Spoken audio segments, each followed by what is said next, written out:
Let South Africa continue with their jobs.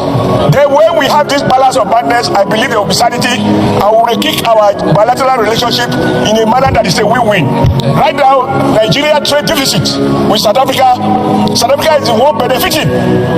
So my colleagues, let not turn this place a place of mourning and crying and lamenting.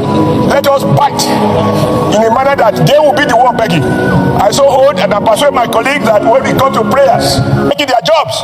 Okay, Nigerians, come home. I take over the job of MTN. Nigerians, come home. I take over the job of DSTV. Rights denied them. I was in South Africa in 2024. And I went to the Nigerian High Commission and interacted with the High Commissioner there. And I met Nigerian citizens who were invited for interaction with me. Mr. President, the stories they told about the type of hardship and the inhuman treatment they are subjected to was very grave. Guys, there is tension in the House. So recently, the group of Nigerian senators and politicians had a meeting in the House of Rep to delegate on the issue of Nigerians living in South Africa. And I asked myself this question: are you guys just waking up now?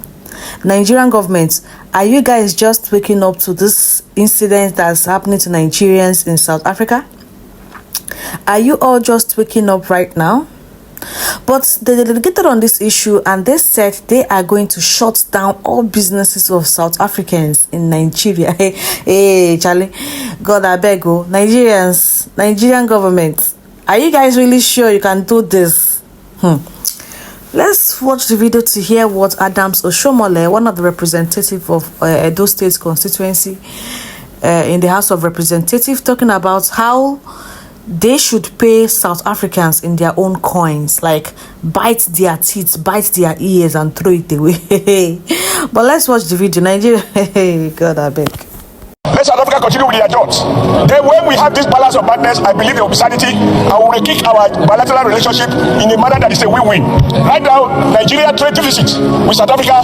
South Africa is the one benefiting. So my colleagues, let not turn this place a place of mourning and crying and lamenting. Let us bite in a manner that they will be the one begging. I so hold and I persuade my colleagues that when we come to prayers, we should include these two prayers: that MTN license be withdrawn, that DSTV license be withdrawn. There are Nigerians who can provide those services, and they will employ those who are coming back home from South Africa.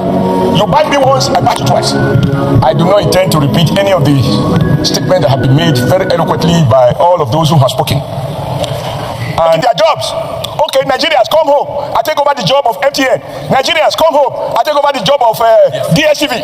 When we hit back, the president of South Africa will not only talk, he will go on his knees to recognize that Nigerians cannot be intimidated, and we do not condone any one life being lost.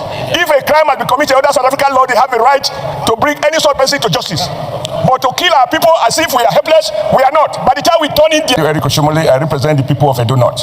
The president of South Africa did campaign openly that foreigners were taking the jobs that South African people could do. That is why his hands and his legs are tied. What is my response? These Nigerians who are in South Africa, they are not there on holiday. They are there to work and to earn. And what kind of job are they doing? There are two categories. Many are traders, others are doing maybe some high-skilled jobs. So my view is that it is time to reciprocate. This Senate should adopt a position that MTN, a South African company that is cutting away millions of dollars from Nigeria every day, that Nigeria nationalize it and withdraw its license, so that Nigerian company can take over the MTN business and recruit more people. Those coming from South Africa will find good jobs working with the company that will replace MTN. And I know that South African president has interest in MTN. The second is that we ask the Minister of Communication of the federal government to revoke the DSTV, which is also a South African company that is cutting away millions of dollars, even abusing, resorting to practices that will not even be accepted in South Africa. I don't want this Senate to be shedding tears to sympathize with those who have died. We didn't come here to shed tears, and I'm not going to shed tears. If you hit me, I hit you. I think it is appropriate in diplomacy. It's an economic struggle. What the black South Africans are saying is that Nigerians are taking their jobs. Okay, Nigerians, come home. I take over the job of empty. Have continued. They are now hiding for their lives. They can't come out and do their businesses freely and move around.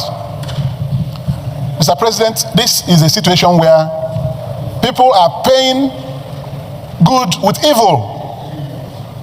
This country contributed immensely to the end of apartheid regime in South Africa. So we are saying to our fellow South Africans, don't allow people with political ambitions to come and lie to you, make you angry at people who did not do wrong to you. If we are angry, we should be angry at our government. This is why we organized this march today, to go to the government and show them that we are really angry, but we are not here to fight with you. We are here to remind you what you should be doing. So we are saying, government, do the right thing, just employ and train these people, because people are going everywhere and say, do you know the difference between an original asylum and a fake one? Do you know how a work visa look? So basically, this that is happening. I know they said we must not call it xenophobia. I don't really care whether it's xenophobia or it's Afrophobia. As long as there's hatred, I am telling you, my sister, South Africans must refrain from hating fellow Africans, because this thing is actually directed at the people who look like us. Problems. So instead of making this an immigration, foreign citizen issue, we should make it a governance issue, a policy issue, and politicians have a lot to answer for, because that's where people are protesting. Water, electricity, education, health, housing. Those can't be blamed on foreign nationals who make up, by the way, less than 4% of our population. Chaba, you look like you want to jump in? Yes, you know, my brother, I think you imagination when you talk. When he says that we hate foreign, we're using this illegal immigration issue as an attack to the Minime when I'm listening to him. It's not that we hate foreign nationals, and we're not against the people who are coming to trade illegally in our country. Of course, South Africa needs people that could assist in terms of the revenue of our country. But let's go deeper to this issue. The people who are not here in our country, who are here in our country illegally, what do we do about them? Being them as Kopanang, how do they assist to make sure those people must go out of our country because they're here legally? To me, those people are criminals. And another thing, when he says those people must be documented, how do you document somebody that come in our country legally and want to be documented in the country where he is illegal in our country? That's not fair to our law.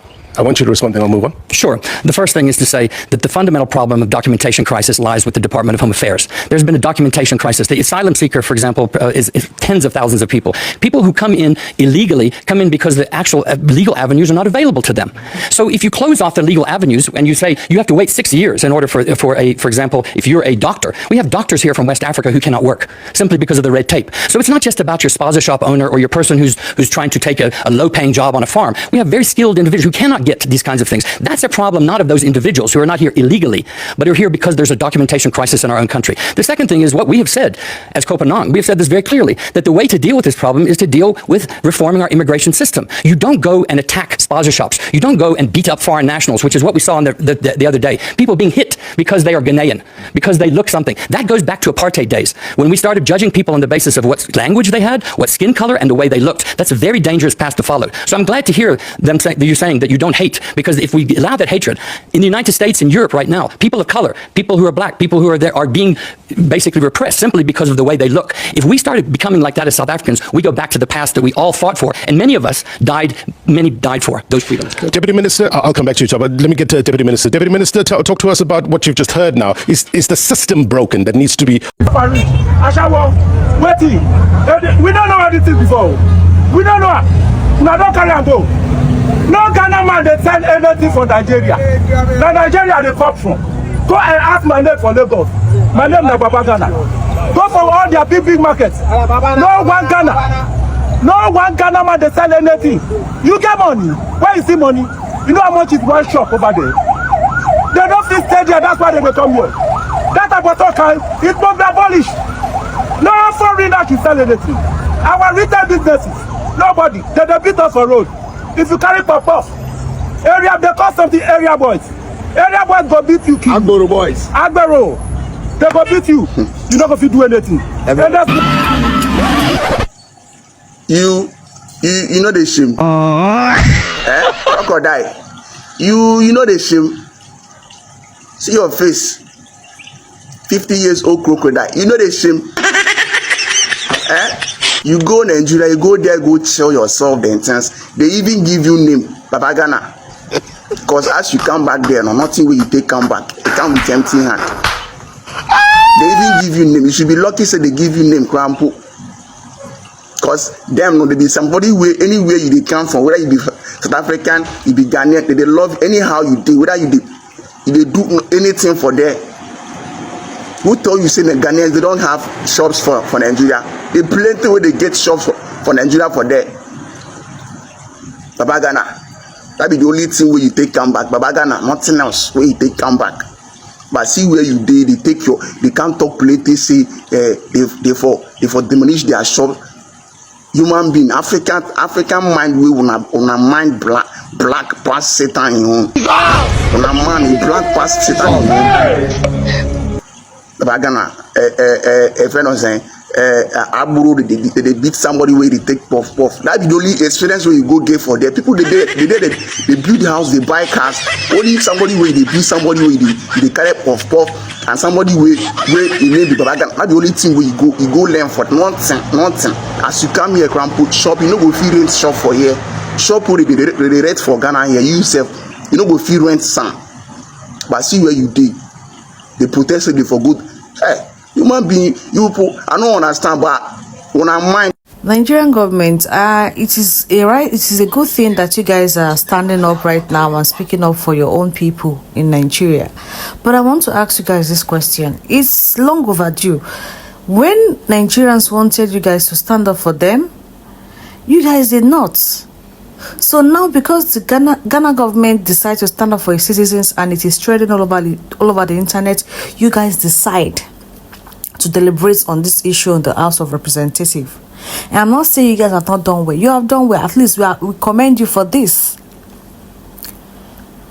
It is not today that South Africans started attacking foreigners in their country. Way back, even those that are living legal in their country, they are attacking them. But you see those who are living illegal, whatsoever South Africans have done to them, they deserve 100-folds of it. Those that are doing powder business, committing crimes, they deserve to be punished. If South Africans decide to chase them away, I'll give them my full support. In fact, I have given them my full support, not today. But you see those who have been living legally and they have not done any issue, they have not committed any crime, and people tend to attack them without, them themselves provoking them. Those are the Nigerians that you are meant to stand up for, but you guys did not. You did not. But it's all good.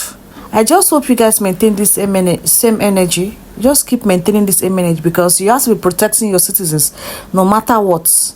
Protect your citizens. That is the utmost priority of every Nigerians or every citizen of any African country, that their government would listen to them and hear their cries. We Nigerians have been crying for the longest of time. Some Nigerians have been trafficked. Some Nigerians have been into a lot of things. We need you guys to speak up and talk about, deliberate on those issues too. But no, you guys like leveraging on people's some government that are doing well for themselves. Because of that, you guys decide to come out now. It's a good thing, though. Keep it up.